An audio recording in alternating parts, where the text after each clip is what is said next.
On this episode of Bantha Milk Podcast, it's a big surprise. I'm back. Ken's here.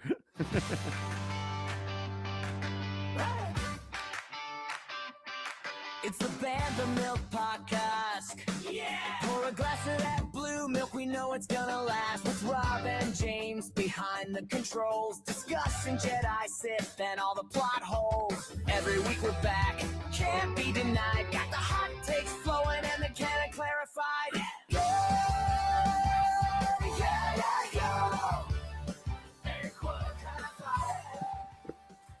That's right. We're back with another episode of Bantha Milk Podcast. And once again, Ken is here. Yay! Hello. Hi, Ken. Great to see you, man. Happy Star Wars week. Happy Star Wars week to you too. You have a great story to tell us, I hope. We'll have to get into that in a little bit. A little teaser out there, a little teaser nugget, because Ken saw 21 minutes of something that won't be out until May 22nd. I think you'll know what it is if you know those dates. But yep, so Ken celebrated May the 4th in a hopefully great fashion. I don't we'll have to find out. Goodness, it was so cool. Awesome. I can't wait to hear about it, but not yet. We got to keep the listeners engaged. We got to keep them hanging on the string there. Before we do that, we are back. It is Rob and Ken, because once again, James is still on a big boat. And it was funny. One of our biggest fans asked me, he's not on that cruise ship with the diseases and stuff, is he? No, he's not on that one. Yeah, he is not in quarantine. He's on a different cruise ship. Thank goodness. James will be back for our next show, and hopefully he was on a Disney ship, actually. So I tried to send him a message, but I don't know. Have you been on a cruise ship ever, Ken? Yes, just one time. Okay. So I don't know if you were on it before or after the invention of the cell phone where everybody has one, but definitely after. Okay. So yeah, so when you're on a cruise ship, unless you're paying extra for really bad Wi-Fi service, because it's still bad on the cruise ship. When you're on a cruise, it's beautiful because you are completely disconnected from technology until you pull into a port, and then that's when all the kids pull out their cell phones and are back to staring at their screen again. They're like, finally, technology is back. I'm like, you were gone. We were in the ocean for 3 days, and you're like, oh no. But yeah, so I tried to send him a message to see if, since he's on a Disney cruise, if they have Disney Plus, and if he was able to watch any episodes of Maul. But he did not get back to me, so I don't know if he didn't get the message, or if they don't have Disney Plus, or what. But we'll have to find out whenever he returns from his long boat trip miles and miles away. But until then, Ken is with us from, if you look at his shirt, if you're watching on YouTube, or if you're not watching on YouTube, the rambling Star Wars fan, my man Ken is back. Now, do you think he didn't get back in touch with you because he was worried you were going to send him on a souvenir hunt? Tell him to look for rubber duckies that are hidden all over the ship. Yeah, no, I just I think actually, probably knowing him, like, he put his phone down and he said, I'm not even going to look at this for 2 weeks. So, which is awesome, because that's the way to go. When you go on a cruise, that's what you need to do for sure. So before we start, since this is Bantha Milk Podcast and we talk all about the Bantha Milk, do you have any Bantha Milk over there on your end of New Jersey? Just a little bit of blue milk in my Jedi mug. That is a nice Jedi mug you have there. I do like that a lot. I went back to the Langenkugel's Summer Shandy again because it felt a little warm today. So I was like, nothing like a good old summer shandy. I didn't want it was 60-something, 66 degrees. Yeah, yesterday was even nicer. I mean, yesterday was beautiful. It was like 80 in New Jersey. Our Eric from the all the other shows on the Ears Up Network, he lives in Colorado, and he sent us pictures. It was snowing in Colorado yesterday. So yeah, he can keep it. Yeah, he can keep it. We get just enough snow here.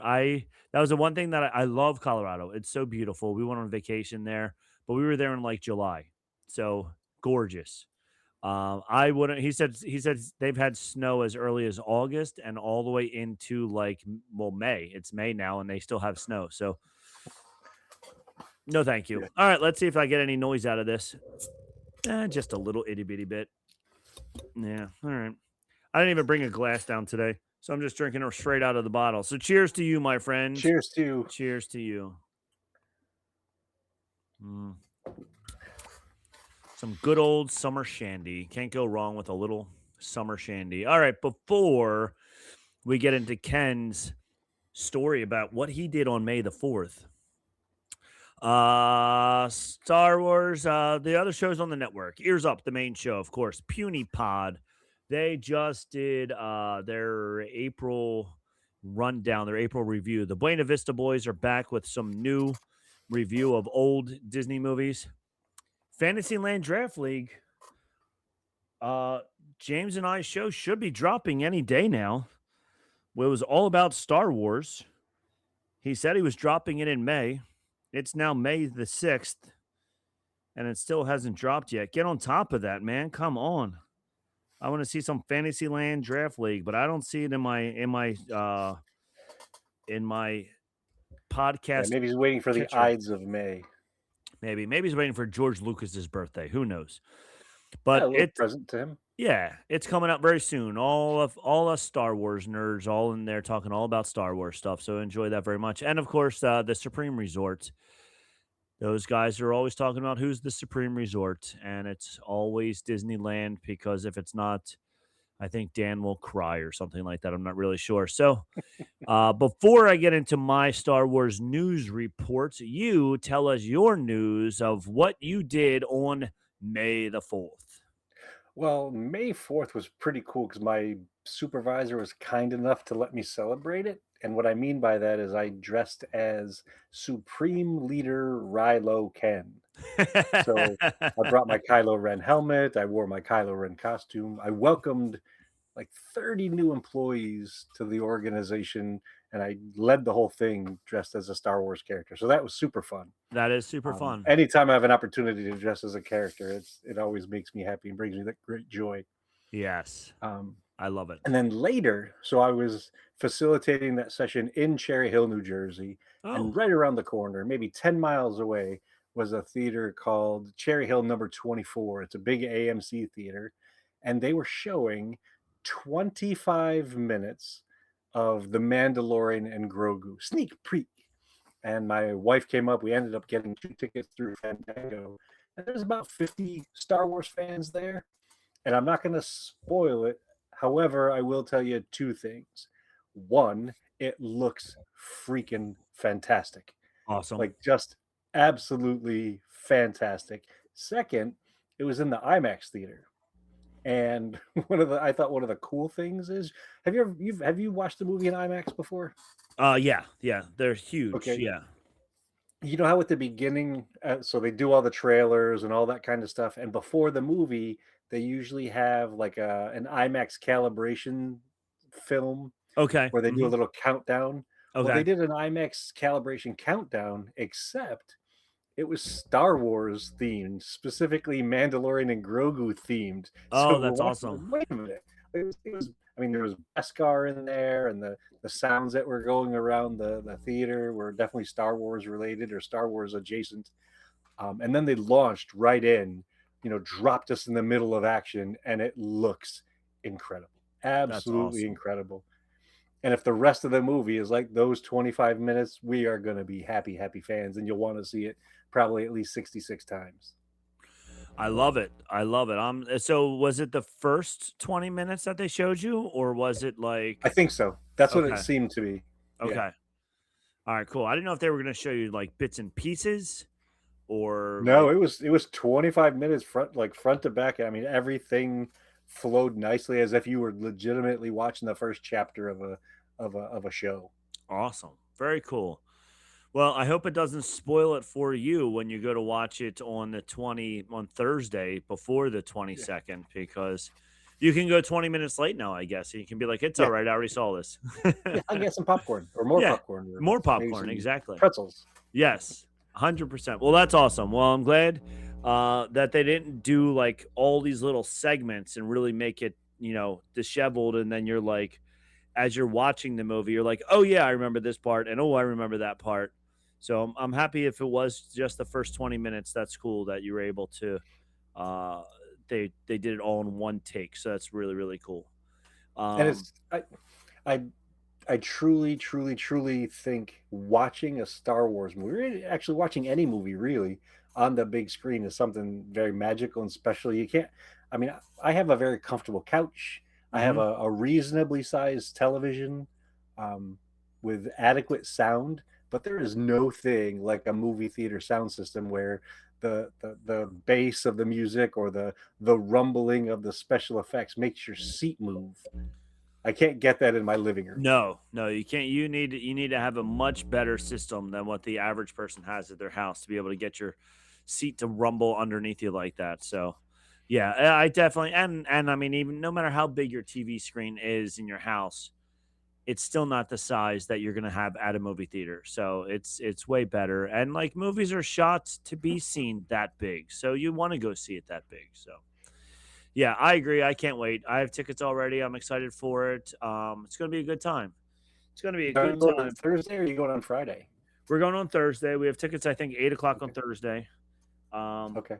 so we're going then. We'll probably the past 5, 6, 7 Star Wars movies. I forget how many we've seen there, but we've seen it twice. Everyone we've seen twice opening weekend. When Okay. there was the big push for 3D, we would see it once normally, and then a second time we would see it 3D. I'm happy that that genre is pretty much done and over with because there was only like 2 scenes in the movie that looked extra cool in 3D that didn't look cool, in regular 2D. Um, so it wasn't worth paying the extra money for 3D. But Tom and I would go, and we would normally see it twice every weekend. So opening weekend. So I'll probably see the second time, probably on like Sunday or something like that as well. Uh, Oh, nice. but yeah, Yeah, so so we have tickets for Thursday as well, so we should compare notes at some mhm. point afterwards. And then on Friday night, I'm going back to that same theater, except I'm not necessarily going to watch it on Friday night.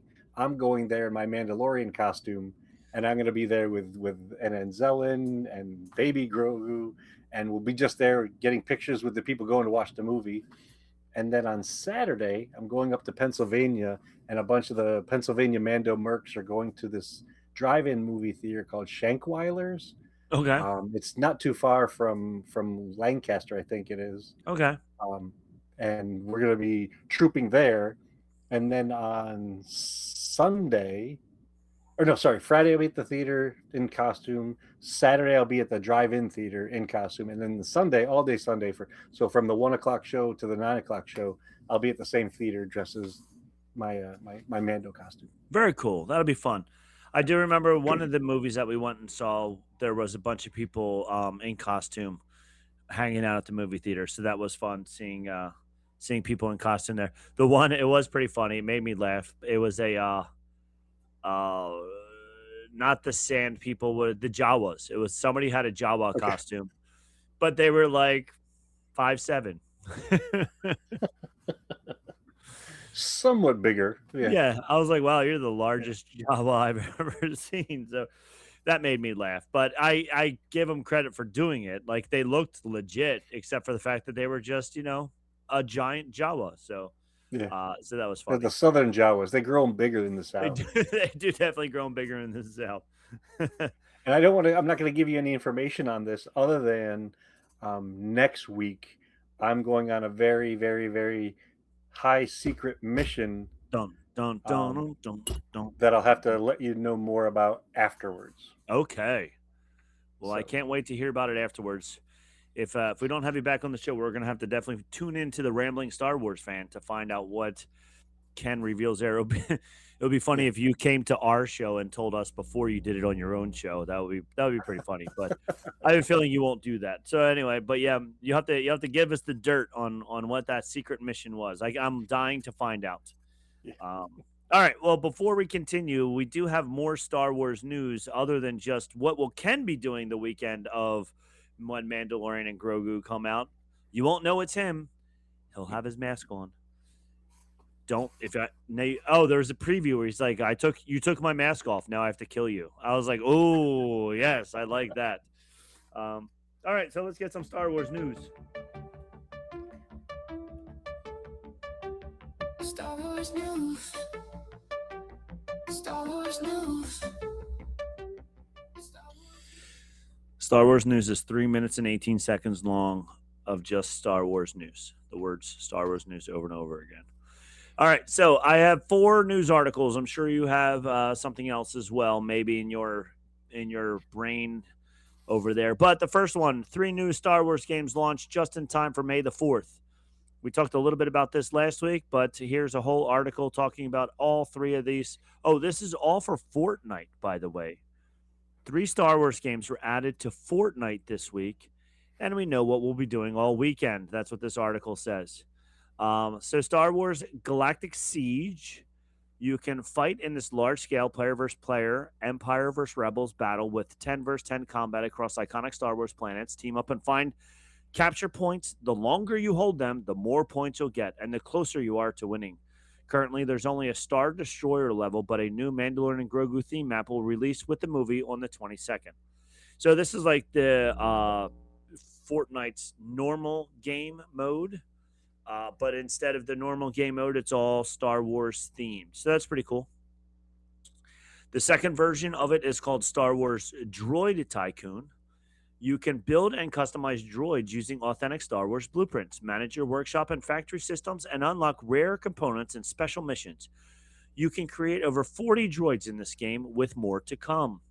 So it's a little, that seems like very different from typical Fortnite game. You're just building droids. I wonder what you're going to be doing with them, but you're building some kind of droids in that one. And then finally, it's a combination of building droids and expanding your base. It's like the Tycoon extra, like created island games. Oh, okay, I see what you're saying. Okay, you can put a little cowboy hat on a BB unit. You can put a road cone on a B2 battle droid. I mean, it's fancy. It's fancy, which you do need to do. I think every BB unit needs a cowboy hat, so definitely do that. And then finally, Star Wars Escape Vader. We talked about this. I don't know if I talked about it with you or if I talked about it with James, but this is one that I did preview this a couple weeks ago. Star Wars has its own horror game in the 4-player co-op game Star Wars Escape Vader. You'll hide, run, and try to survive the terrifying Sith Lord Darth Vader. You play as a group of rebels who infiltrate a Star Destroyer to recover intelligence and resources. Become face-to-face with Vader himself. You'll work together to escape while being relentlessly hunted. That's not all. This couldn't be a Fortnite collab without new skins. You can grab Anakin and Ahsoka in their Clone Wars looks, the Mandalorian in a pen and ink style skin, and a BDX droid sidekick. The Captain Phasma skin from the previous Star Wars event will also return for a limited time. So that's it. If you're still playing Fortnite, which they still have about a couple million normal daily users, where they had millions of daily users before, they're still hanging out there. But if you still play it, there's all new Star Wars versions of it that you can play now. So maybe that'll pull some people back in who are Star Wars fans. At least for a little bit. I don't know how long it's going to be there, but I would imagine for the month of May. Yeah. The nice thing is, at least with the skins, is when you download them and keep them, you have them. So even when the game changes and it's no longer the Star Wars game, you still have the old skins that you might have. So I know, like, I had the Mando skin from the very first time they had the Mandalorian. And my son, who still plays it every once in a while, he can still play as the original Mando skin. So that's pretty cool. This is interesting because I was wondering if this would be worth it or not, and if it would be a financial good idea or bad idea. And I think it's more probably not worth it, but we'll see. The Force is driving modern Star Wars cards to new heights.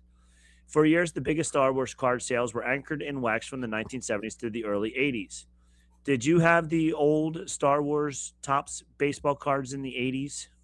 I had a handful of them. I didn't get the whole set, but I did have some of them. Yeah, I remember I had them as a kid, and I remember my Uncle Danny used to come over every week, and he would just like hang out at the house, would talk with my parents, and they would just chill out every Tuesday or Wednesday, whatever. And then he started bringing my brother and I like little gifts each week, and they just started bringing us like baseball cards, and then he started bringing us like Star Wars cards and whatever. So I had a whole bunch of Star Wars cards, which of course, I did a great job of taking care of them and keeping them, and I have no idea where they are anymore. But had I been smart and held on to them, who knows? They might be worth about $20 now. But yeah, and it's funny. Collectively, not individually. Yeah, the whole set would be worth $20. Um, but if you can find some of them from the original ones in the 70s, it said that Luke and Leia, I think, were just brother and sister, not twins originally in one of the cards. So they did either change. George Lucas changed his mind, halfway through, or they just were making stuff up and didn't know what they were talking about, or everything wasn't completely worked out. But I remember that one of the cards said that they were like just brother and sister and not necessarily twins. But anyway, if you had any of those old cards, some of them might be worth money. The 2015, this is mine were way older than the 2015. I had the A ones in the 80s, but the 2015 tops Star Wars Chrome Perspective Jedi vs. Sith Super Frac. That's easy for you to say. Super Fractor. Mark Hamill signed 1 of 1 card, sold for $32,100. What? Yeah. So now here's what they're doing now. The ones from the 70s and 80s, if you have them in mint condition, you can get 5-figure sales for some of them because they are so rare, because there's none of them left anymore, because everybody did like I did. Their parents threw them away when they got older. And when you turned, a teenager, or even like you go off to college, your parents say, if you don't get rid of this stuff in your room, I'm throwing it all away. And, college kids are like, throw it away. I don't care. And now as 50-year-olds, we're all like, darn it, if I had all those cards. But anyway. Or your action figures. Yeah, any of those. So those older cards, the 50-year-old cards and stuff like that, are worth more now because there's not many left. So this is what Topps is doing now. And they're also they do it with a lot of things. Their football cards, their baseball cards. They even have right now Disneyland 70th anniversary card sets. But built into the sets, they have all the normal cards. Then they have some holographic cards, which they're a little bit more rare. But then they have all of these 1-of-1 cards. So they'll have a card that in this case was signed by Mark Hamill, but he only signed 1 card. It wasn't 1,000 cards. It wasn't even 100 cards. He only signed 1 card. And they have all of these one-off cards. So all of these one-off cards are now becoming worth thousands of dollars. So I'm really, really confused by cards. I mean, whether it's action figure cards or movie cards or baseball cards or even Pokemon cards. From what I understand, it's a little bit of colored paper, same size as the other ones that are also bits of colored paper. But this one is $1,000 and this one is 16 cents. Yes. Yeah. It's what's printed on the card that matters. Somehow, some things that are printed on the card. So the ones that we're talking about now, all these 1-of-1 cards are all, they have like a white box where there's, with a blue Sharpie, Mark Hamill legitimately signed it. And that's the only card that he signed. So because that one piece of cardboard has extra ink on it that was signed by Mark Hamill, that card worth $32,000. So yeah, you're paying for the rarity of it. Now, in the 80s and 90s, baseball cards, every single one that you got of Ken Griffey Jr.'s rookie card was $100 to thousands of dollars, just because it had Ken Griffey Jr.'s picture on it. But then then Topps just started flooding the market with everything, and it got so saturated that they weren't worth anything anymore because they weren't very rare. So now they've gone backwards, and they're like, ooh, if we make these super rare things, they even have some that have like cells of the movie Empire Strikes Back movie cell in the middle of the card. Oh wow. Yeah, so like that one is worth like $2,000 because it's only one cell from the movie. Um, so what they're doing now is they're making all of these one-off cards.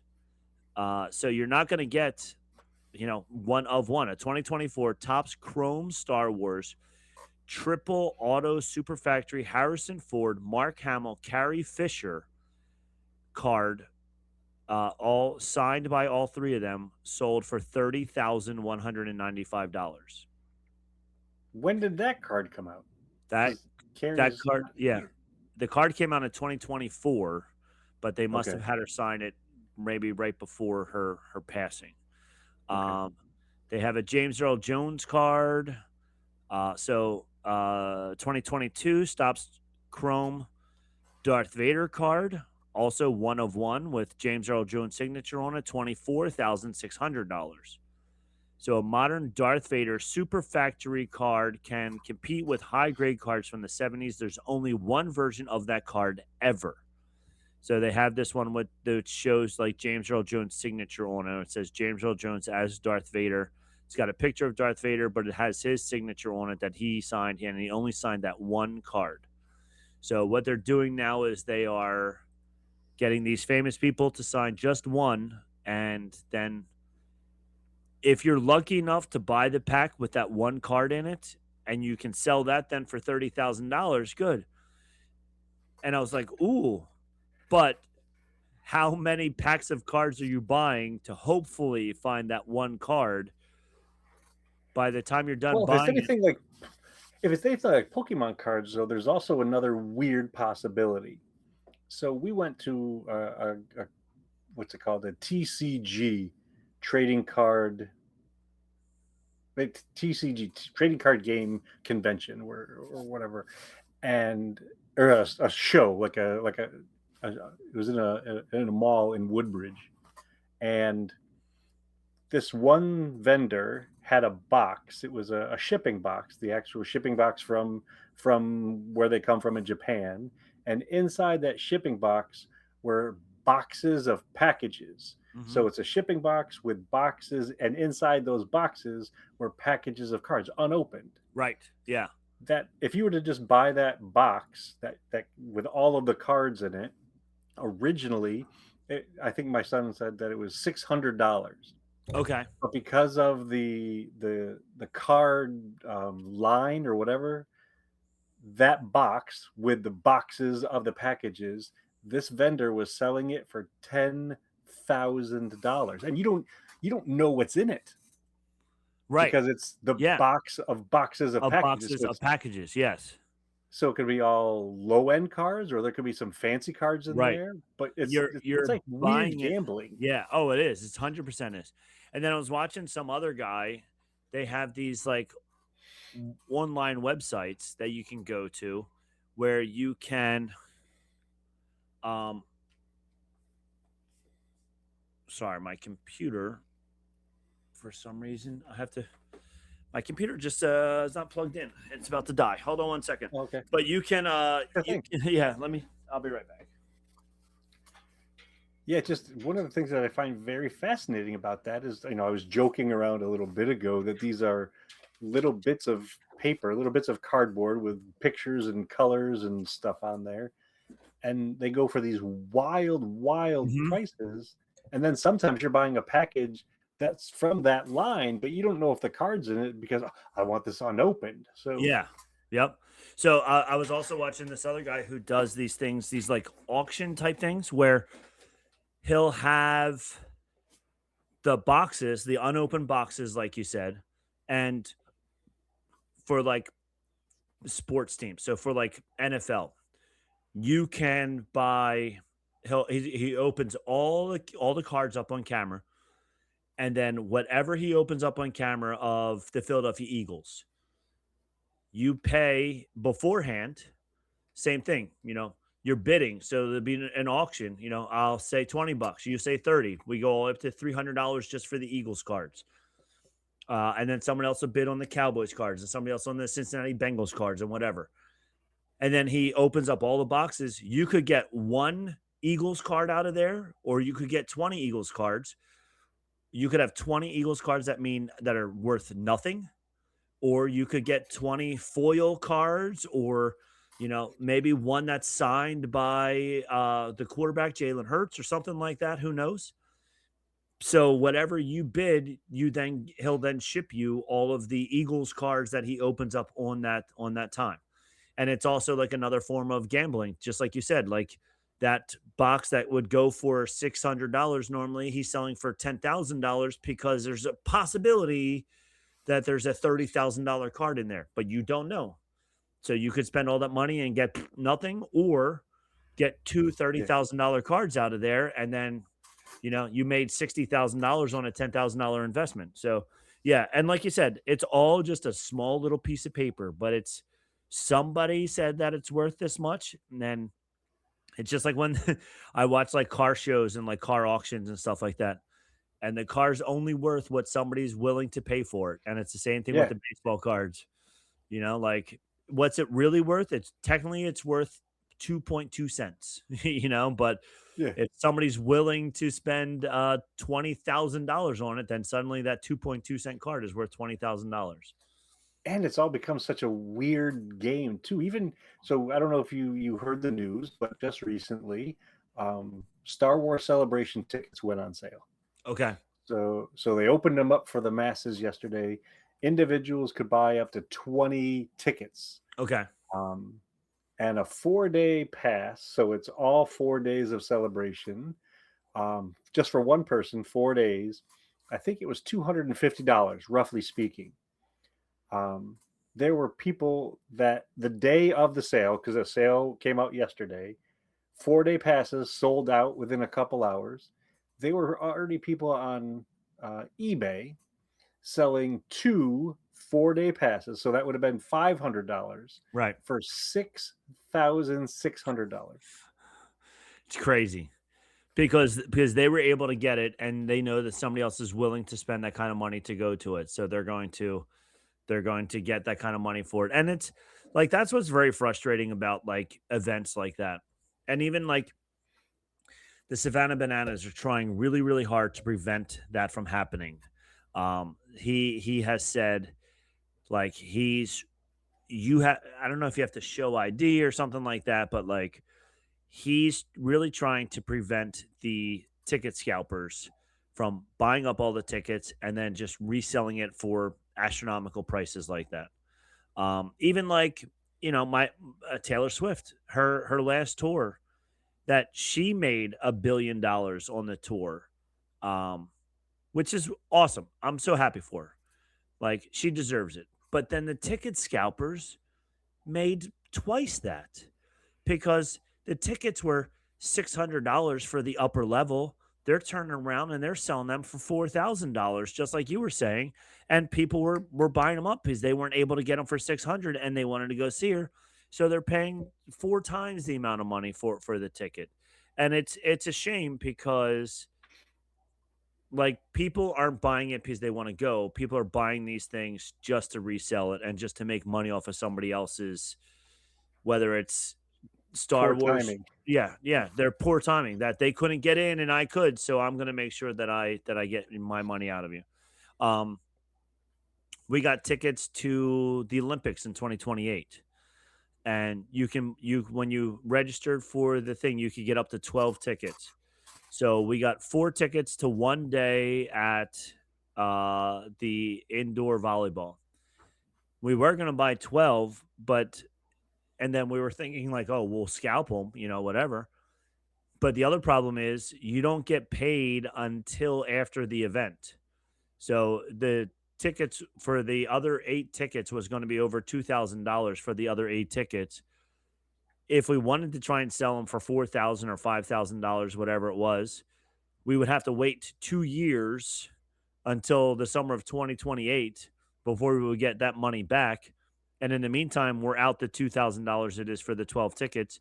So we said we're not going to be those people, and we just Yeah. bought just the 4 tickets for the 4 of us to go, and that was it. But yeah, so many people are they make their money off of just reselling things that's not even theirs. It's just whatever. So Yeah. anyway, And unfortunately, the fans, like you said, the fans are willing to do it because they they wanna want to. participate in the Yeah, thing that they yeah. originally wanted to, and Hmm. then it's just this never-ending cycle, and it just seems like that number, because the ticket prices for Celebration did go up, as everything has been, Sure. inflation and all that kind of stuff.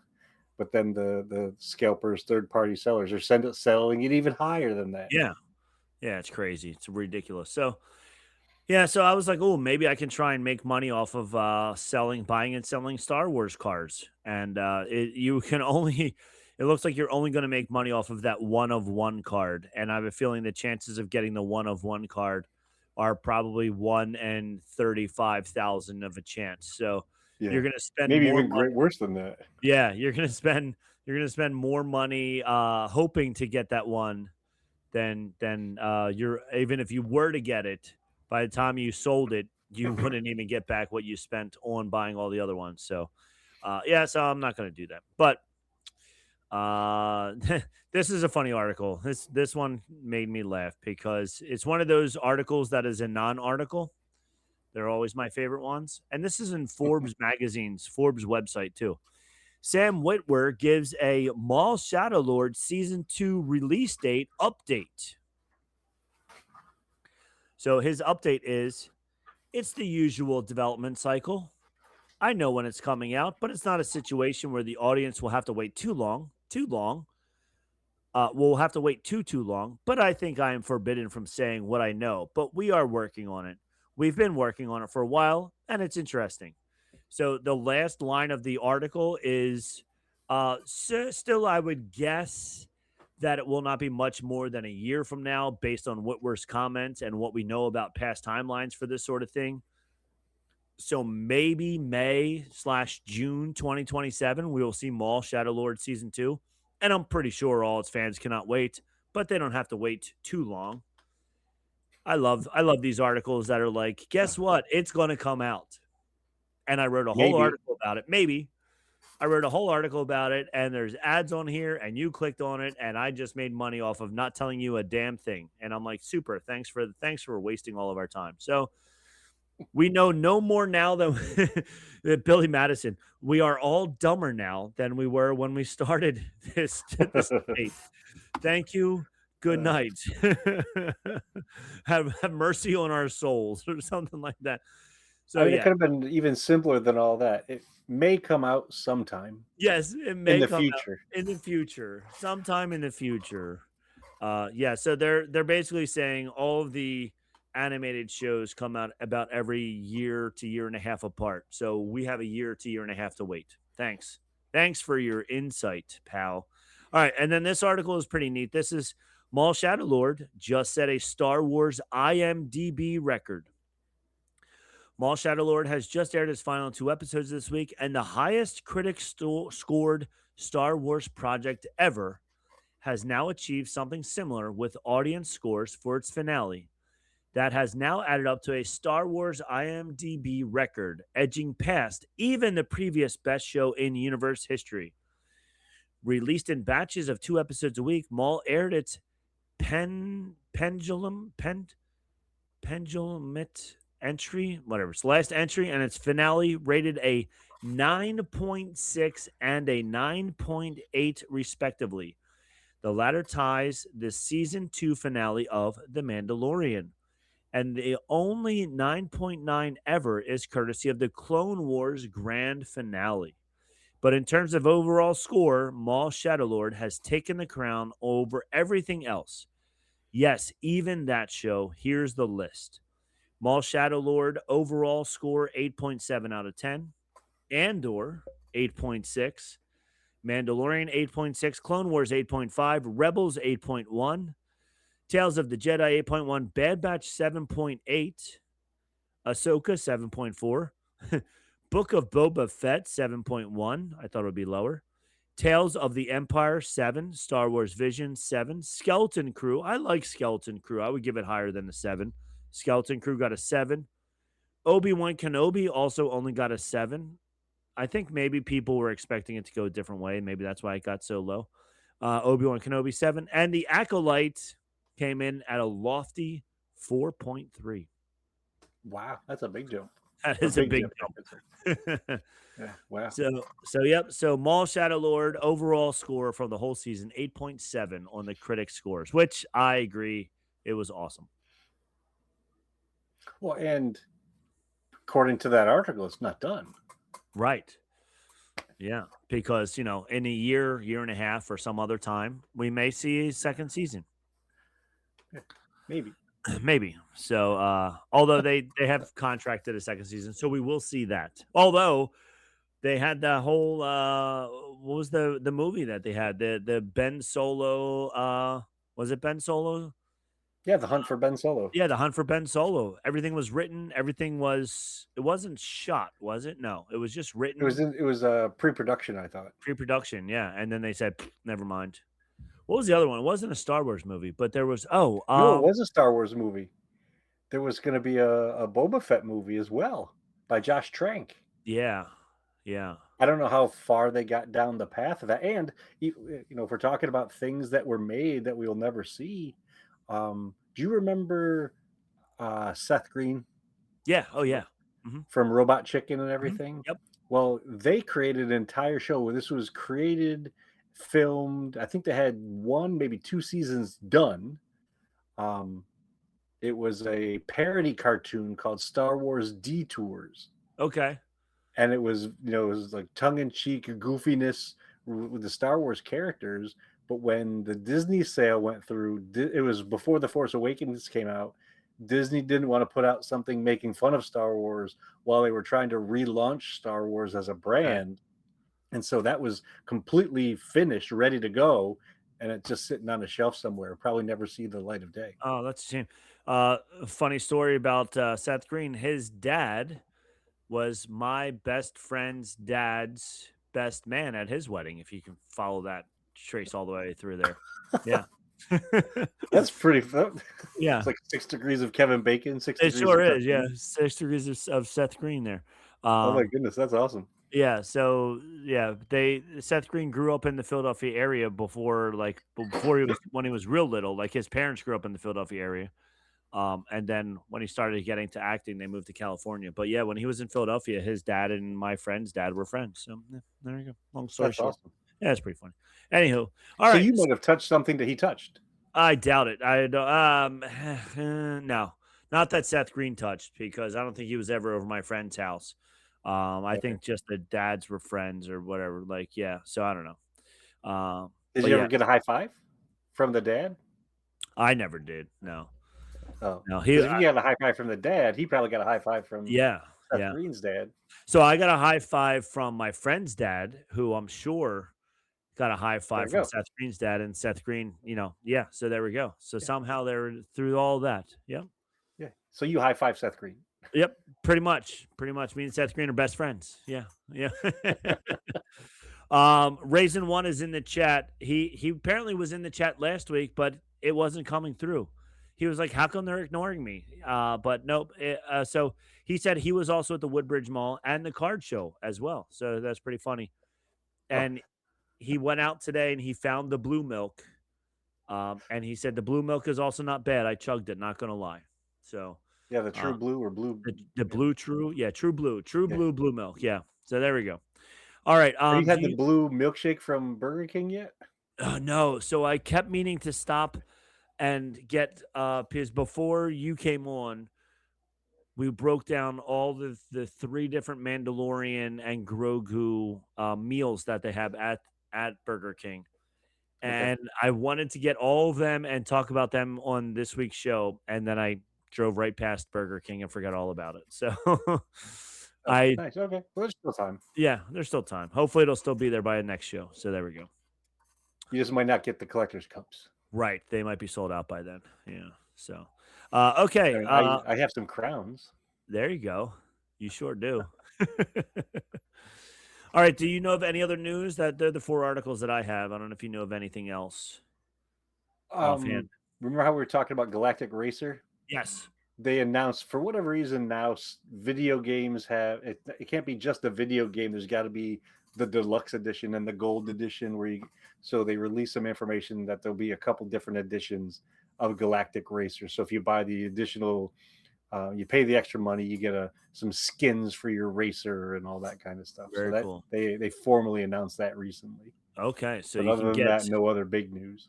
no other big news. All right. Well, what we're gonna do then is we are going to hit up a commercial break real fast, and then we're gonna come back and we're gonna give you the rundown of the last two episodes of Maul, episodes 9 and 10, which I thought were awesome. That's where the big surprise comes in. That's where it comes in. So let's see what Ken has to say. All right. I hope you bought that because it was my favorite. I bought three of them. Well, I bought four. I'm going to keep one, and I'm going to resell three. Resell the other three. It's a good idea. Yeah, Yeah. that's the way to do it. All right. So before we get into the rundown, do you want any just overview of what you thought? Did you so I enjoyed So it. we've talked about how gorgeous it is, Mm-hmm. and the soundtrack. I'm so glad that we can Oh now yeah. get the soundtrack Mm-hmm. on Apple and Spotify and all that kind of stuff. Um, it is so intense, and so Mm-hmm. for 5 weeks, the pairs of episodes have gotten faster and more intense with each week's worth of shows. It's been incredible. I thought Yeah.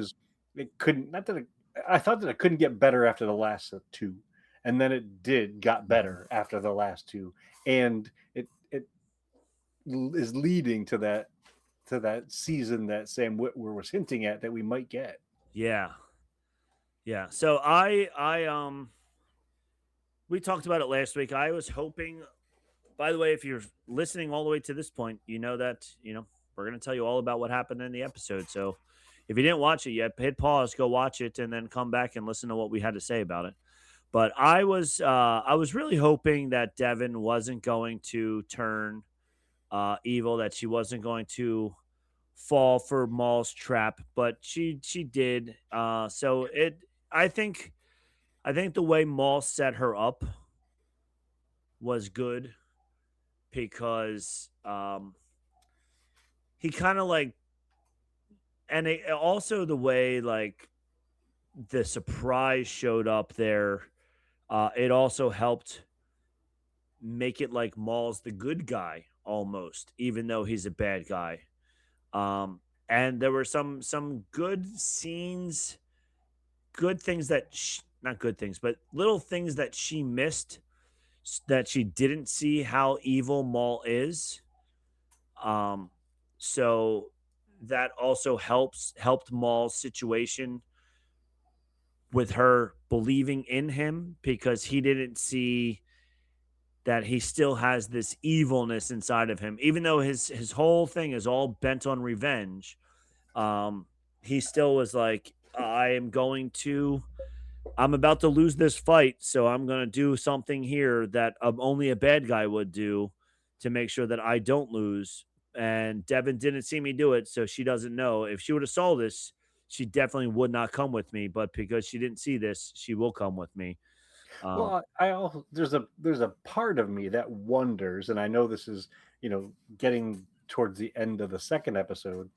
It makes me wonder if there's a sense of not arrogance, but that's the only word I can think of, that Devin just really wants the training, and maybe she believes that she won't go full dark side. She'll just learn the skills. I mean, even if we go back to um, Revenge of the Sith, when Anakin was trying to find out how to save Padme, I think he may have thought that he could just learn that skill yeah. without going to the dark side, Hmm. which is part of the seduction of it all, part of Yeah. the the Of the dark side deviousness of of the it. yeah, it's like okay, and if you think that you're above it, you're like, oh well, I'll learn these little tricks, but I won't be seduced by it as much. So maybe that's what she's thinking as well. I hope. I still think that she's going to now that she did this. I don't know. I think she's going to go full tilt bad, but whatever. We'll see what happens. All right, so let's. I'm going to start off the whole rundown with the start of episode 9. So stop me anytime and say, "Ooh," jump in there. Uh, Sure thing. but we start with a second Imperial class destroyer appearing over Janix. Even more Imperial dropships landing troops, and notice that there's human troopers in there. Even in this series takes place just a year after Star Wars: The Clone Wars, we did see how the Empire slowly phased clones out. Maul's communicating with Dryden Voss, who is an underboss for Crimson Dawn. This was fun. I talked about this last time, and it still makes me laugh. So he's talking to Dryden Voss. Uh, so I like how Dryden Voss comes up to him and is like, "Look, I want you to help me. I'll help you get off. You help me, and you'll put me in charge." And I'm like, "Yeah." And then you're gonna pull a Robert California and take over the whole organization from the office. He walked into Joe Bennett's office and convinced her to make him the CEO of her own company.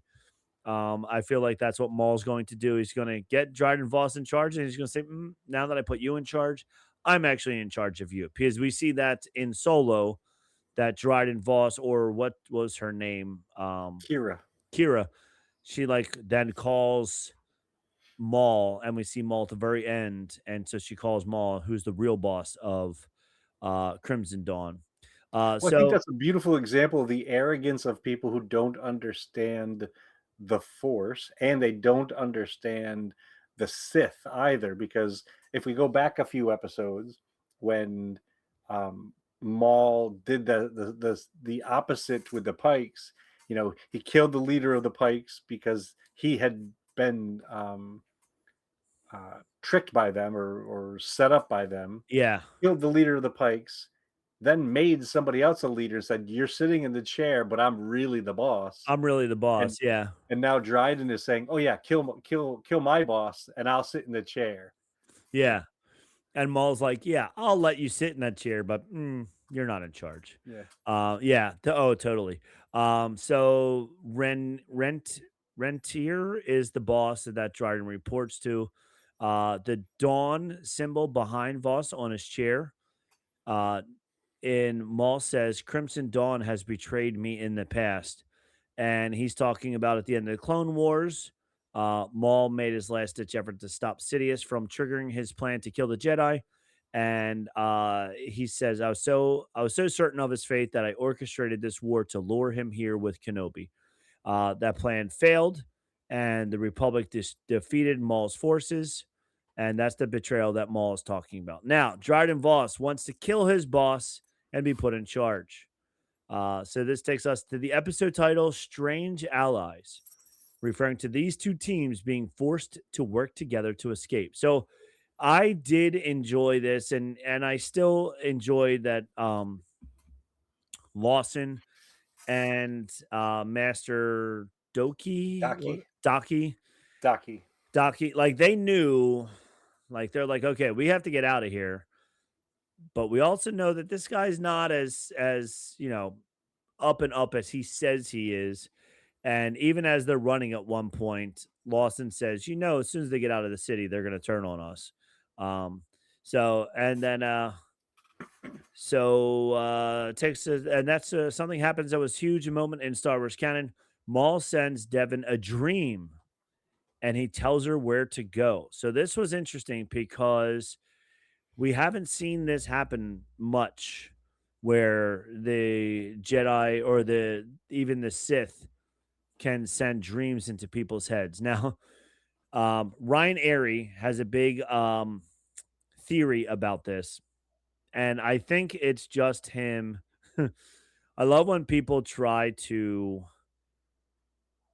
make sense of stuff that was filmed and recorded and thought of years ago, and then they try to tie it all together when it really doesn't tie together. But this is a fun theory here that he has. So he says, "We've seen people have dreams in the future, like Anakin Skywalker dreamed about his mother and Padme dying. But now this confirms something from the Star Wars Episode 3 Revenge of the Sith. that Palpatine could have used the dark side to send Anakin those dreams. Well, could, but that doesn't mean that that's what it was. So it doesn't Right. really confirm anything. No. It it may it may strengthen your belief that that was what happened, but that doesn't, unless George comes out and says, "Oh yeah, that thing that Dave did in Maul is similar to that thing that I did Yeah. in Attack of the Clones." Until that happens, I'm not going to say Right. one is Yeah. definitely a connection Yeah. to the But other. I think what it is, though, is George, wanted Anakin to see those things, but I don't think that he ever thought of of Palpatine putting those dreams into his head.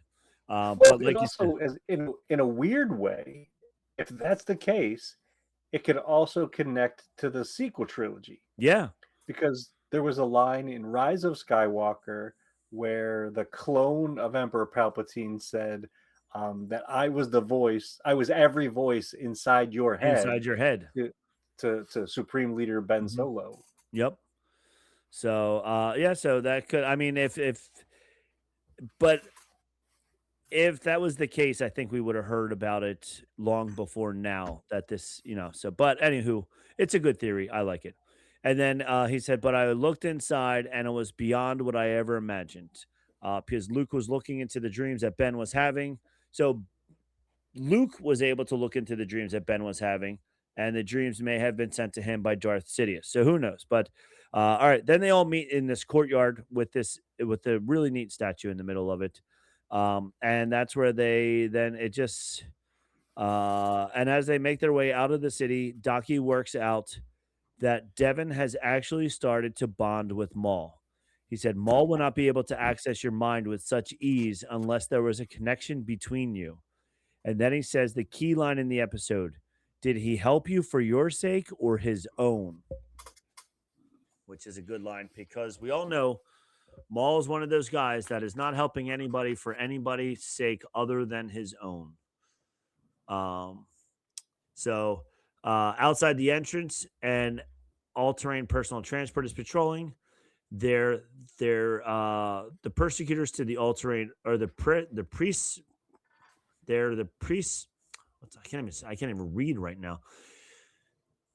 They came out before the all-terrain Earlier model. the earlier models to the all-terrain scout transports from the original trilogy.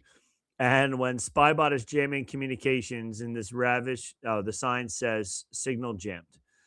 Then we go to a fight that shows why the Emperor has to wipe out all the Jedi. His forces would have been useless against an army of Force users.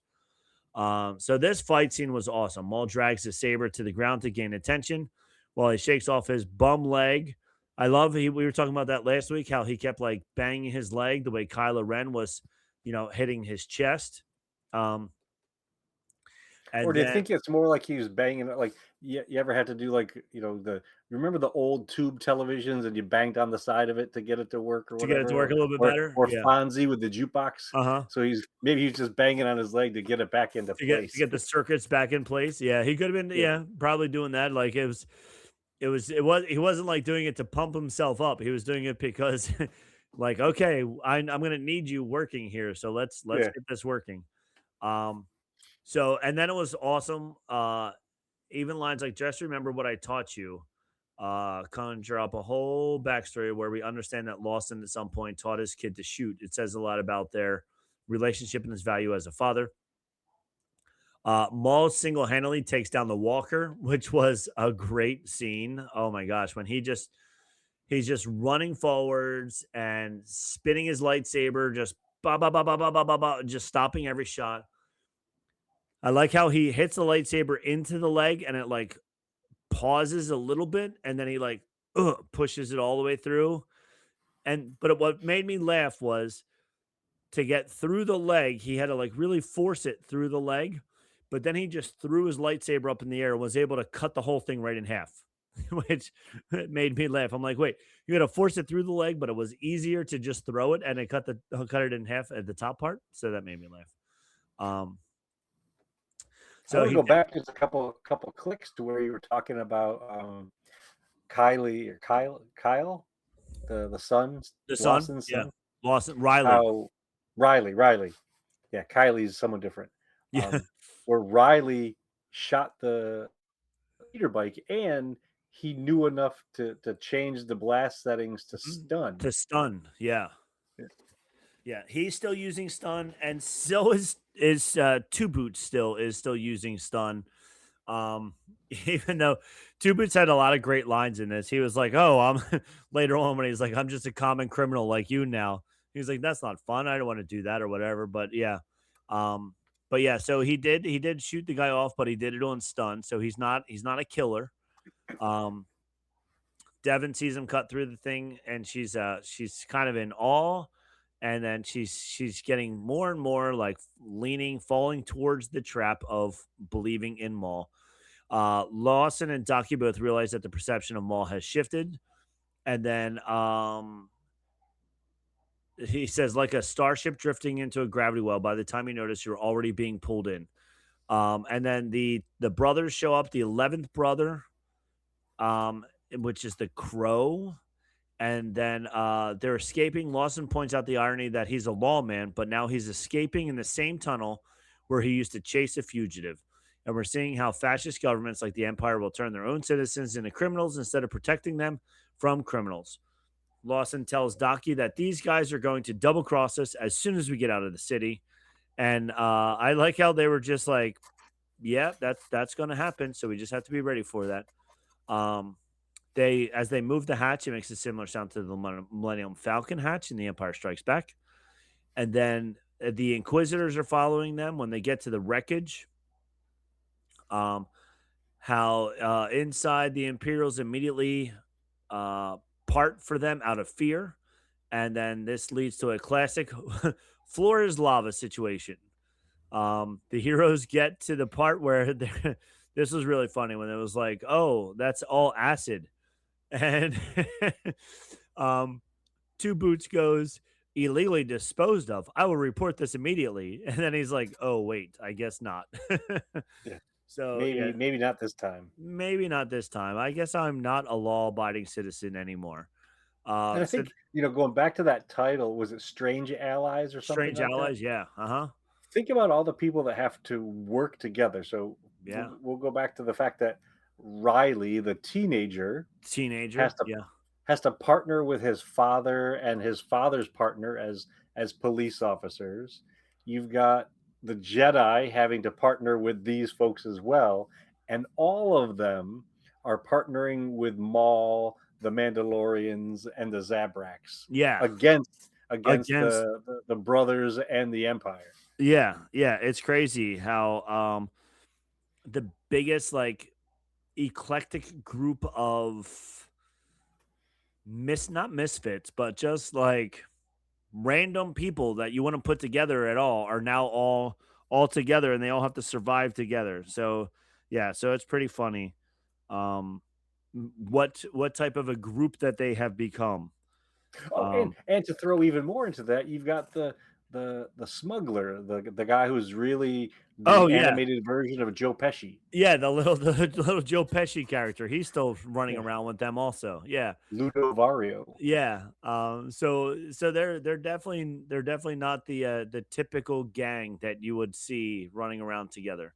Um, so then they now need to figure out how to get across this acid bath. And Riley says, "Can we use that?" And they were like, "Nope, that thing is old." But oh, there's another one all the way over there. So then the Jedi use their Jedi Force powers to pull it closer. They turn it on, but it's so small, only two people at a time can go. So this was interesting because you have Maul, the bad guy, the ultimate bad guy, going, you guys go first. I will stay here and protect you.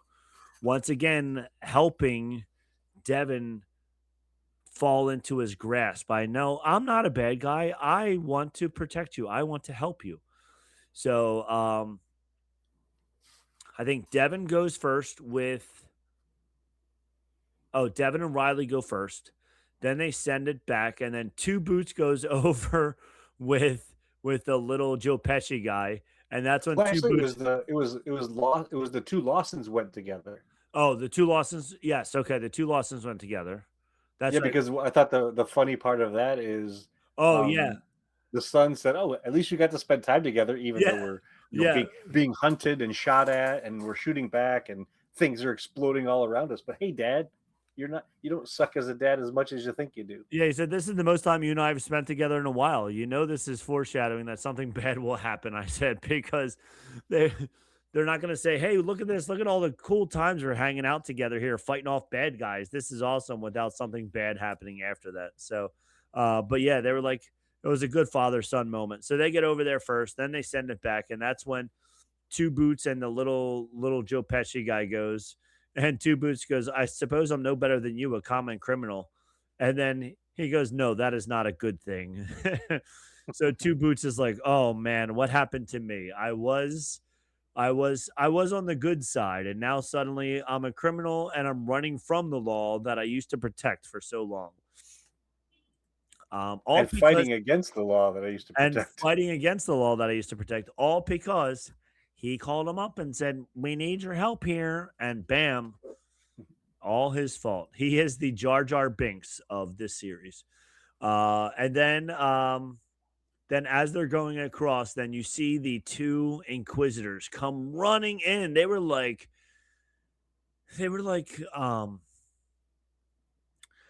jaguars, almost like running towards them. They were running so fast, and like one was like running up the side of the wall because they took the turn so hard and everything. Then lightsabers are coming out from everywhere. Such a great lightsaber battle, as well as the Mandalorians and the Zabraks are fighting. Hundreds of stormtroopers just kept coming and coming and coming, and I'm like, oh my gosh, how many stormtroopers are following them? They're like locusts. They were like locusts. That's exactly what they were like. Um, and they kept fighting them off and fighting them off and fighting them off. But then one by one, all of the do you remember do you remember G.I. Joe, the cartoon G.I. Joe? You had Yes, like sir. all the main characters who all had their own identities, like I just remember Bazooka was my favorite guy. But like every all the main ones had their own, they all were dressed differently. And then after them, there was just 100 of the privates who all looked exactly the same.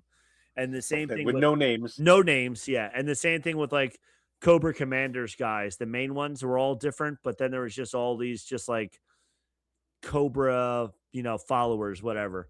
That's what all of these the Mandalorians that were following that weren't red reminded me of, were just like, well, we need six more people to kill off. So here's a couple of extra followers for you to kill off. Um, they really didn't have much individuality to them other than the fact that they just wanted to make sure they got paid. So it was kind of like those GI Joe characters, but yeah. So each one of those guys are dying off. The Zabraks, the one Zabrak, I wish I knew what his name was. It wasn't his There was brother. Icarus and Scorn, I thought. I can't Uh, remember which one was which. yeah, but the one that had like the knives, and he was throwing knives at all of them. And he's three at one time. He threw three knives at three different stormtroopers. They killed all three of them. And then like a couple of them like started to stand up again, and he just like grabbed them and just launched all of them into the acid pit and died, like sacrificed himself for the greater cause. So all of these other characters are sacrificing themselves as this is going on. Maul's holding them off, and he tells Devin and Doki to go. I will take care of this. So they use their force powers to jump because, of course, the skiff is broken now. So they jump, touch that, boom, go flying over. Um, and then just when all seems to be lost, Maul takes his two lightsabers and splits them into two, fights them off a little bit longer, and then he also escapes. And as he escapes, the Inquisitors say, "They're coming your way." And it's like, uh-oh. So we don't know what's going to Whose happen. way? Yeah, whose way? Whose Whose way? whose way? Who's coming to where? What's going on? Um so yeah, so that was a super awesome fight scene. There was so much going on in that fight scene. I really enjoyed it. And then that was the, oh, and I forgot all about Spybot getting cut in half. Poor little And Spybot. Rook Cast died. Yeah, Rook has died. Yeah, so we lose everybody except for the Jedi. Yeah, the so I think did all of his followers go except for the little Joe Pesci guy. He's the only one that made it across. Yep. But I think all the rest of the Mandalorians and all the rest of the Zabraks are all gone. So now he just has his new band of misfits. So they leave, and I'm There pretty was sure. one scene when the Inquisitors and the Jedi, I don't know how they managed to choreograph this, when Oh, all of the lightsabers were crossed at one time, uh-huh. and it was like a freeze frame A moment, freeze and then they frame. went back to battling. Yeah, there was like 5 lightsabers that were all like almost like they were stuck together to make like a roof of lightsabers. Yeah, It was so like it was cool. wild. And Yeah. when you watch that fight scene, you could see one person flipping over the other while they swing their blade under them to get. Uh-huh. It was, I think that was probably one of the most choreographed and intense lightsaber battles that we've ever seen in Star Yeah. Wars live action or animated. Yeah. Yeah, it was really, really cool. It was so good, and I'm sure like, you said that they were using the motion capture for all of this, so I would love to I know think how. so. With Yeah, for how long that they've choreographed it and practiced and all that stuff because it was really, really cool. So Merrick says, inform him they're headed his way. And then Rookcast and the final Mandalorian charge into the wilderness. So they might have survived. And then there's a monster. Oh, that's right. So then they charge into the wilderness, and then there's a monster through the mist that seems to be eating them. It's like, oh no, they're like, and it's like, oh no, what is this monster? And then that's when come on, the guy. the guy, the monster of all monsters, not Darth Jar Jar. Oh no, Darth Vader. And you hear the music, bon, dun, dun, and he just comes out with his lightsaber sideways. Oh my God, so awesome. You see a little bit of reflection. So good. So good. And he's just bigger and stronger. And is this when they say, I don't even know if this is when they say it or not, but they're like, you're no inquisitor or something like that. No, that's Um, Maul said that to him. Maul says that to him. Okay. Um, so that's how the episode ends, which is fine because the next episode just starts right up right after it. But And this is it, what I was talking about, how they just ratchet up the intensity, they yeah, ratchet up the pace and just chaos of it all. And the guy of guys, the monster of monsters, um, Darth Vader shows up, and it was just oh, crazy. And then so it gets even crazier in the yeah. final episode. hmm So then that starts episode 10. Vader just comes around the corner. And which is cool because we've never seen Vader and Maul have ever fought before. Even when they were together in Rebels, they didn't actually fight. They were just in the two scenes in a hangar in Naboo about 14 years earlier. So the shot of Vader facing them in the foggy jungle, also as reminiscent of Luke's vision of Vader on Dagobah, which is fitting because that Luke was facing the dark side of the Force at the same time. And so Lawson and the others retreat to fire from afar, and Vader just casually pushes everyone back. And Vader, He I reminded love, me of Michael Myers, yeah, yeah. And I also like loved, this monster, this hulking thing, just pushing and plowing through to get what he wants. and I also liked what I liked a lot about it was when he needed to, he was definitely like doing a lot of lightsaber moves. He was using both hands if he needed to and all that stuff. But then also he was doing one-handed stuff, which you saw in episode 4 because they didn't really know how to make it look super cool yet in 1977.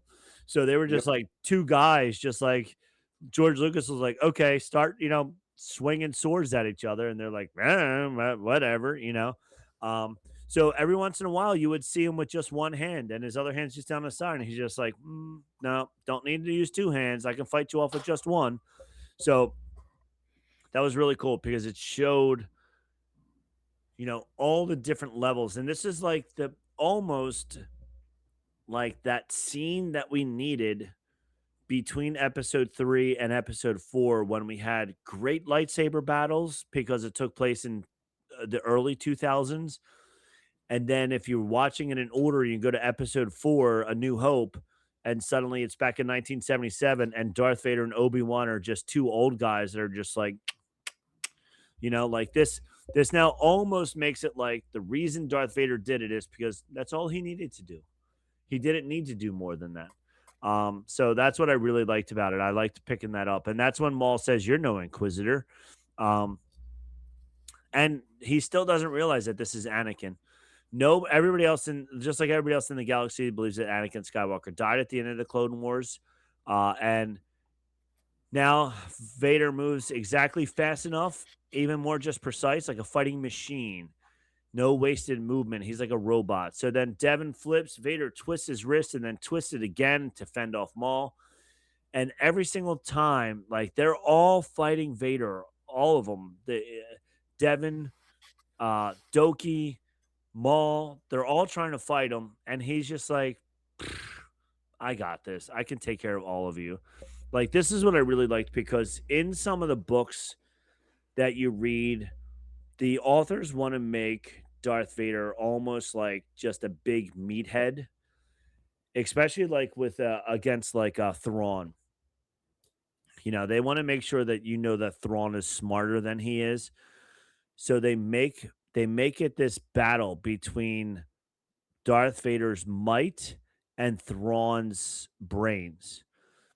So you almost are reading it, you're going, oh, Darth Vader is just a big dummy who is just super strong with the Force. But then in this, they make him a scary, scary monster, which is really, really cool. So I really liked it. Well, Um, and he doesn't need to be. Remember Yoda fighting Dooku? right. Like Yoda was all over the place, Yeah. um, bouncing around and flipping from this wall to this side and all this acrobatic stuff. And early on, when we saw Anakin as a fighter, he did some of that stuff. But as Vader, he doesn't need that because he has such power and control of the Force that Yeah. he's picked up from the Jedi side and has learned from Vader, while Maul is also kind of in that a similar category of having a really strong connection to the Force and being an acrobatic fighter. But he does the acrobaticness, the extra flourish and stuff is wasted because Vader's too powerful for it. Yeah. Yeah. Vader just standing there and all that movement, he just goes and just like pushes him back or whatever.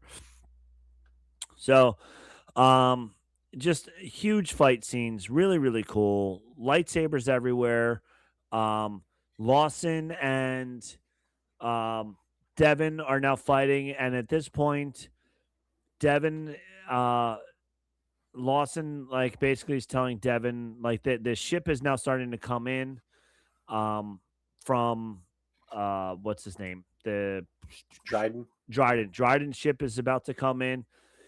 Lawson now sees that there's no way that they're all going to be able to get into the ship.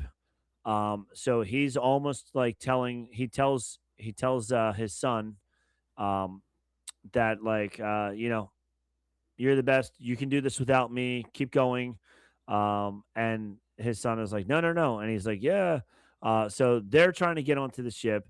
All this fighting is going on. It's just a huge, huge, awesome, awesome, visually amazing fight scene, which was so, so cool. I can't even like break it down scene by scene enough because it was just so cool and so good. And Vader everywhere, every time, like Vader's just doing just what he needs to do, and he's bigger than everybody else. Um, Docky's fighting him.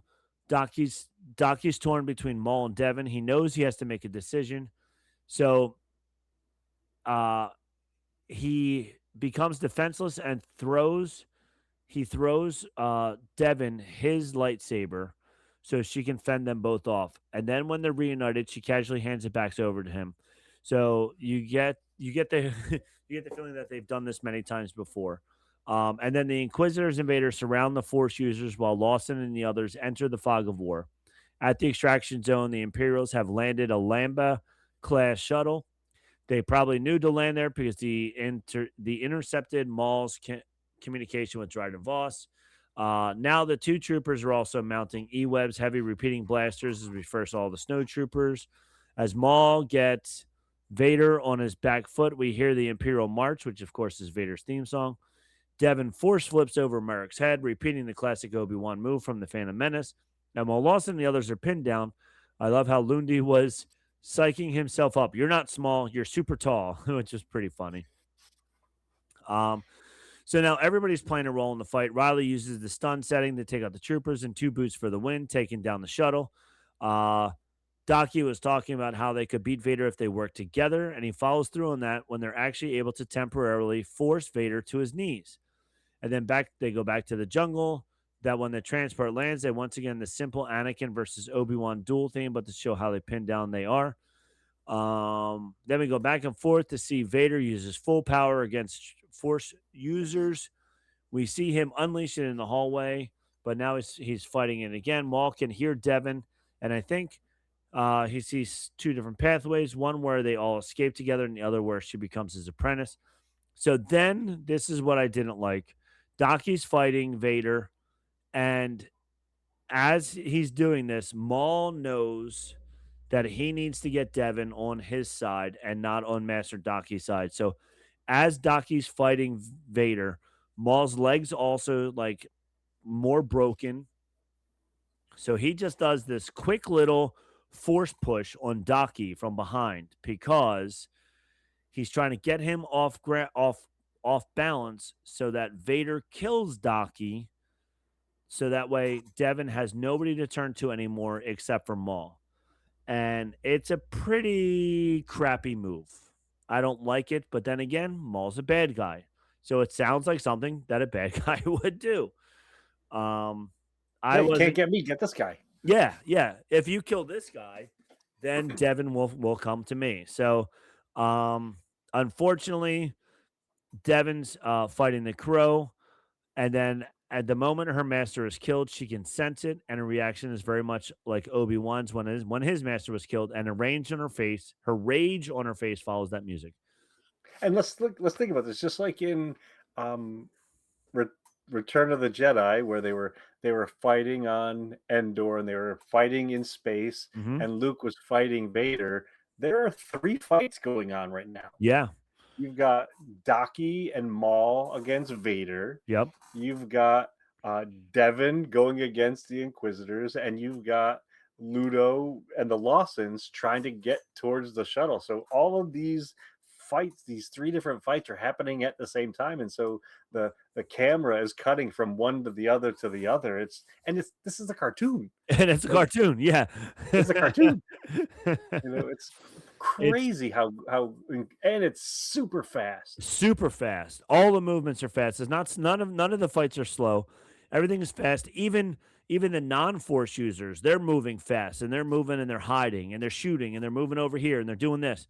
And there's boxes on the ground of people hiding behind boxes. There's always boxes in Star Wars. In the jungle. In the jungle. So then Devin sees Daki get killed. She screams.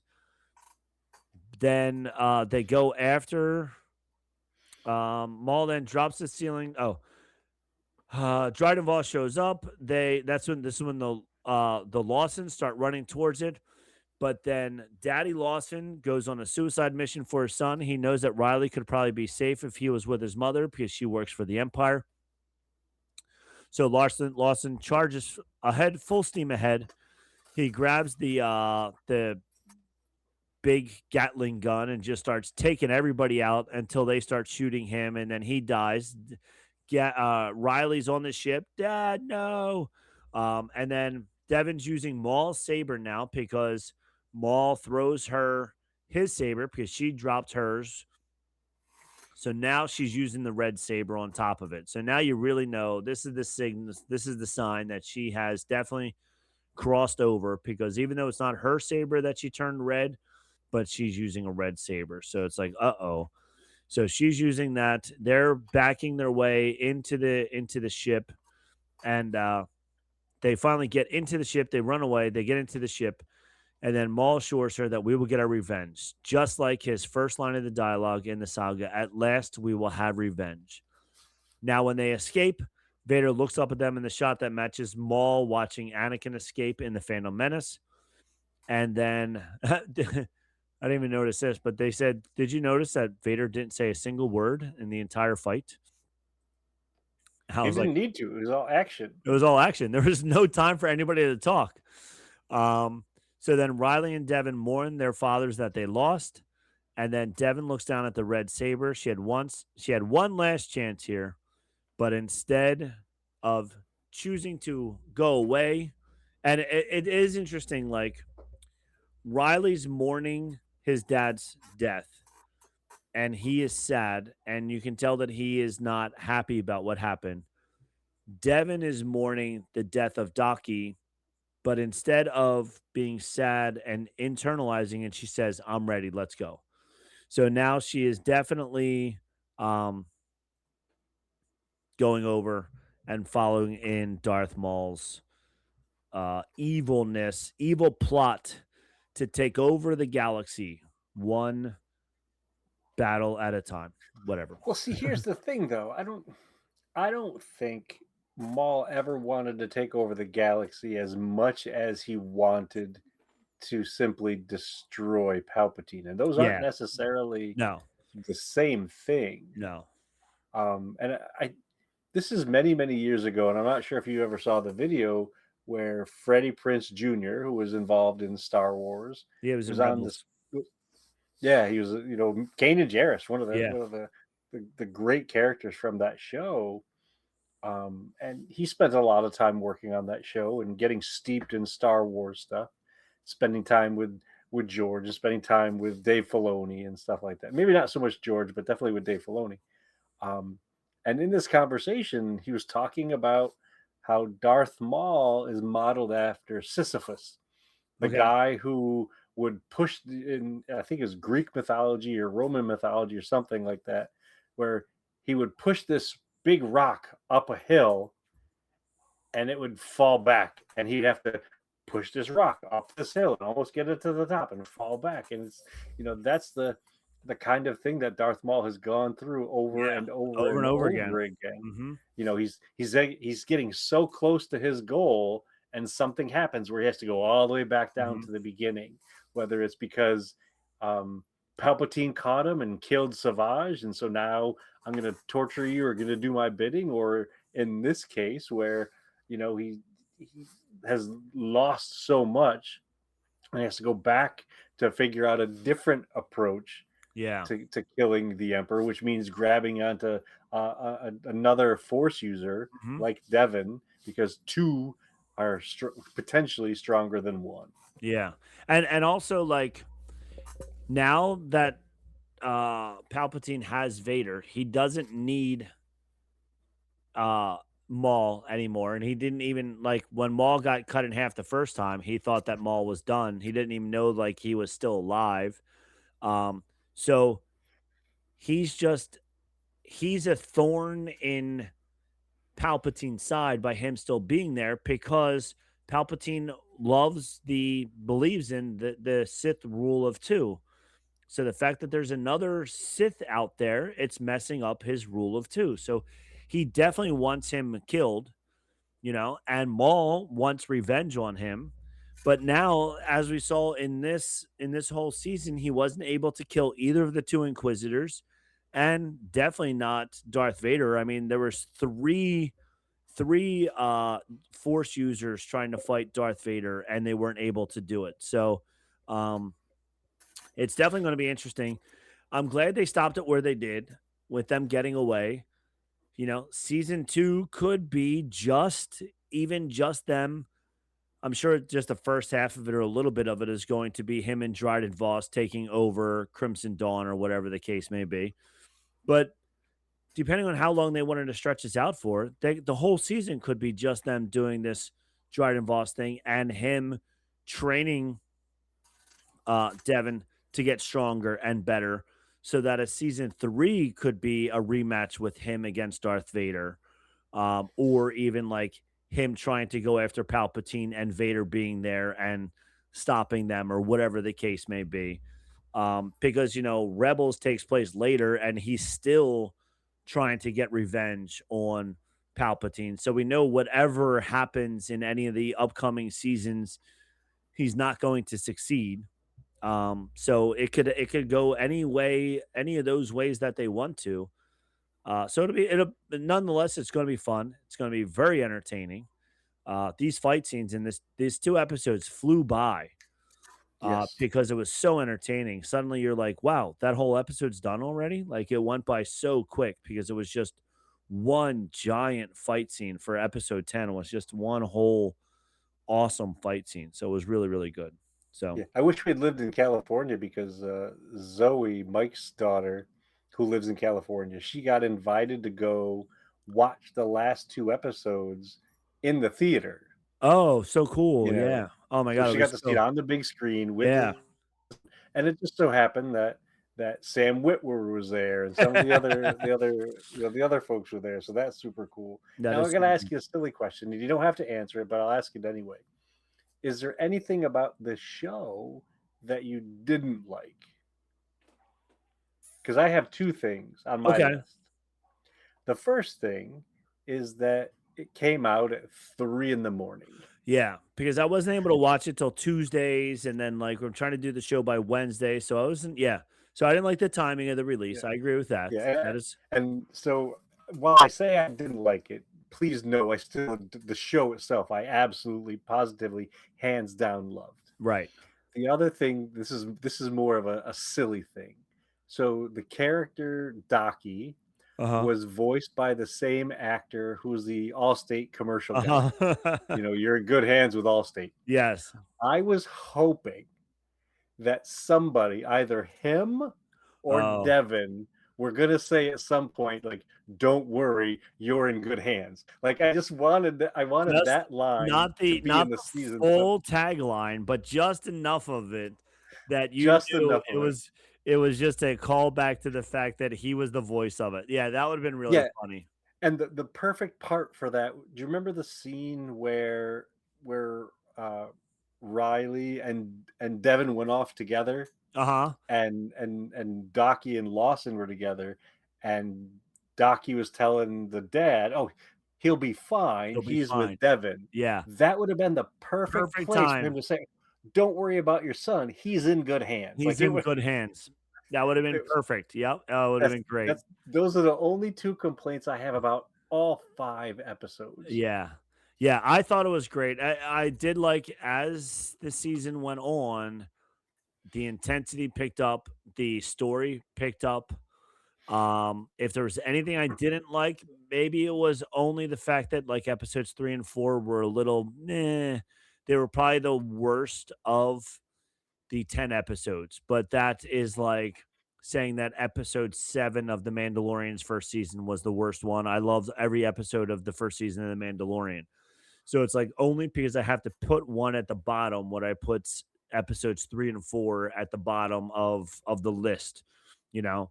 Um but yeah, as it went on, it really picked up and it kept going and going and going all the way to the finale where these 2 episodes were just awesome. So it's definitely a good and the episodes were good. They were 28 minutes, take away the closing credits, 22 minutes each one. So you could sit down and you could binge watch all 10 episodes in an afternoon if you wanted to.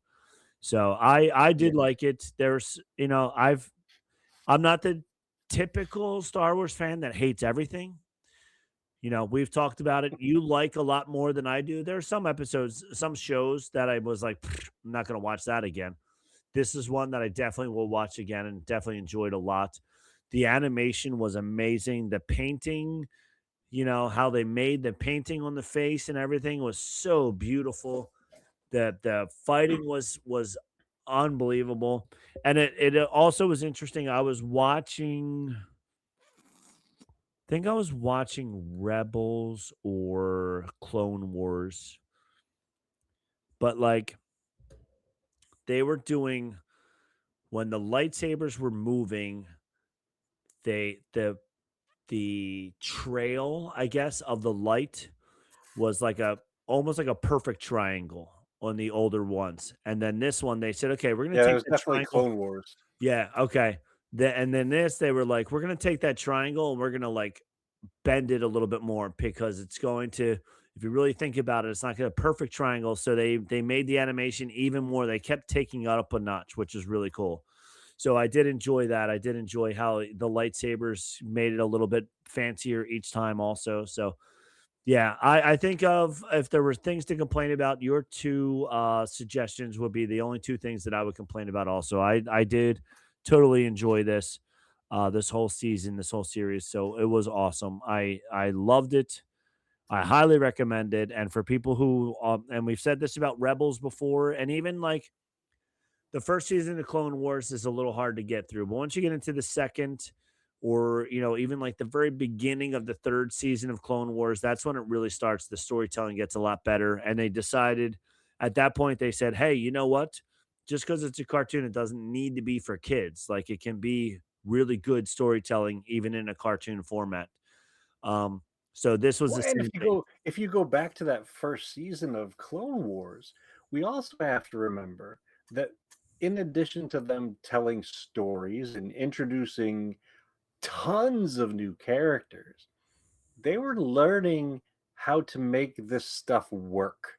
Yes. Like how to make this groundbreaking, dynamic, new animation style Hmm. work. And one of the reasons I heard, I think it was Dave Filoni had mentioned this at one point in one episode of the Clone Wars, and spoiler warning for the people who haven't seen Clone Wars, but Darth Sidious shows up and kills Savage Opress. They couldn't do that scene because the technology for Darth Sidious's robes Okay. wasn't there. So they couldn't even animate what they wanted to animate in those early seasons. And so they had to advance and advance and advance and advance to be able to show on screen what they wanted to. And it makes me think of George Lucas from the original trilogy to the Hmm. prequels. Yeah. He had to wait for the technology to get to the place where it looked real enough, like Yeah. when they did Jurassic Park, real enough for him to do it. And I think the same is true for the animation style. So one way to watch those early episodes of the Clone Wars is to look at all of the different characters and how they connect, and to just appreciate the advancement Hmm. of the animation from one season to the other. And when you do watch this show again, which I hope you do, um, I encourage you to watch it, but with your ears open, because there are some scenes there's no music. It's just the cityscape, or it's just all the blaster fire and everything. And then when the music comes in, it feels different. It's Yeah. crazy Hmm. different once that music starts to drop. And I don't know how music is made. I don't understand how someone can write squiggles on a page and hand them to musicians and say, "Okay, I want you to use this metal tube to make this music, and I want you to use those sticks on that thing to make this music." I just know how it makes me feel, Yeah. and this soundtrack just it feels like it's coming in on top of you and crushing you and just Hmm. overwhelming you with the sound, and Yeah. it's amazing. I think you should watch it at least 6 more times. 6 more times easily, maybe even Yeah. 7. So, all right. Well, on that note from Ken, go watch it 6 more times and then come back and listen to us all over again and see if you still agree with what we have to say. So, I think we did a phenomenal job of giving you the rundown of episodes 9 and 10. Ken had a lot of good input as well. Thank you again for jumping in here while James was on a boat. Happy Uh, to help. Yep. And next time he goes away on vacation, we'll have you back on again. So uh, Thanks, man. I I thank you. Thank you very much. I think from all of us here, both Ken and I, and all of our fans in the chat, including Raisin One, I'll lead us out of here by saying we have spoken. Yes, sir, we have. Yes, we have.